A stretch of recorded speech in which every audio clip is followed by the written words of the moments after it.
Today, I'll be sharing 2 terrifying real-life experiences from a Taiwanese netizen, John. According to John, a Feng Shui master once warned his parents that the area where their house was built used to be an unmarked burial ground. He claimed that those who lived there would eventually encounter bloodshed or misfortune. As it turned out, the 8 households in their neighborhood frequently experienced paranormal events. John had been able to see ghosts since he was a child, and these 2 encounters were the most unforgettable. The man in the yellow coat. When I was little, my family lived in a small, semi-enclosed neighborhood. At the time, I hadn't started kindergarten yet. I remember one afternoon when my mom was off work. She was sitting in the living room watching TV while I stayed in a nearby room, drawing. The door to my room was open, so my mom could clearly see my back whenever she turned her head. I was in a great mood, humming a tune as I doodled, while my mom continued watching her show. At some point, she suddenly realized that I had gone completely silent. She turned to check on me, only to see me staring at the vanity table, completely still. My eyes were fixated on something, unnervingly focused. She called my name twice. I didn't respond. A moment later, I walked out of the room on my own, excitedly saying, "Mom, I just saw an uncle in a yellow raincoat, dressed like a clown. He was standing in front of the vanity, smiling at me, jumping up and down." From that day on, my mom never let me stay in a room alone again.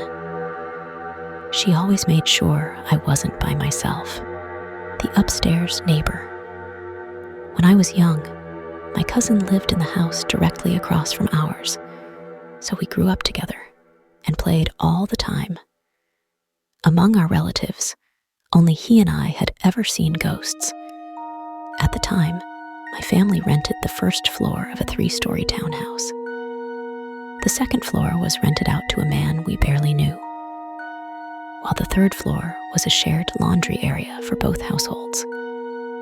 The man who lived on the 2nd floor rarely came home, but we knew he loved fishing, since we often saw him carrying fishing gear in and out. Occasionally, on weekends, he would bring his wife and child over. My cousin and I were curious about the 2nd floor, since we had never set foot there before. One day, when he came over to play, we secretly planned to sneak upstairs while the adults weren't paying attention. We looked around, but didn't see anything particularly strange. There was a long laundry pole hanging in the stairwell leading to the 3rd floor, with 2 white t-shirts swaying under the dim light, giving off an eerie vibe. What caught our attention the most, however, was the large fish tank in the middle of the living room, where a massive red arowana swam lazily. We didn't know how long we stood there, staring at the fish. It wasn't until we heard the sudden downpour of a summer thunderstorm outside that we snapped back to reality and decided to leave. But just as we were about to go downstairs, I caught something in my peripheral vision. A hunched, shadowy figure standing on the balcony, completely still, letting the rain pour over them. It was an old woman. A chilling thought flashed through our minds. When we first came upstairs, the balcony had been empty. So where did she come from?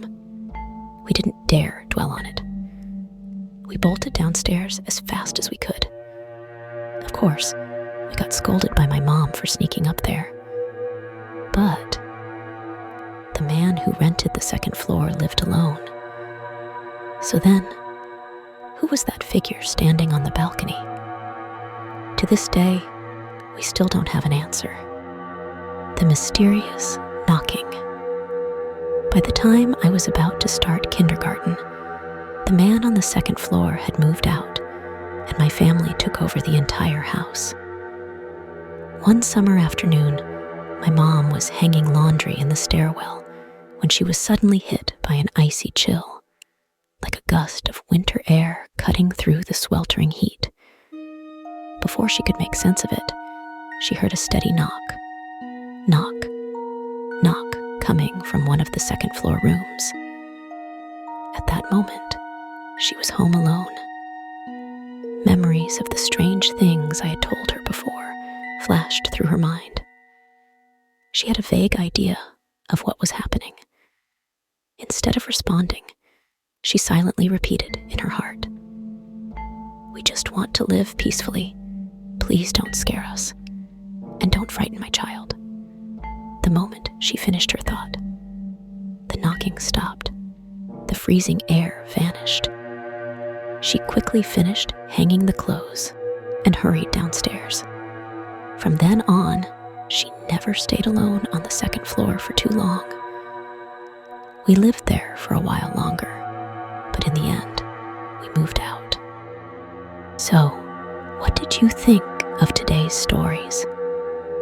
That bouncing clown-like man in the yellow raincoat was seriously creepy.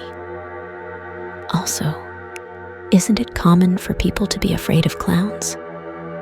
Feel free to share your thoughts in the comments. If you want to see my videos faster, please like and subscribe to my channel and press the bell icon to get new video updates.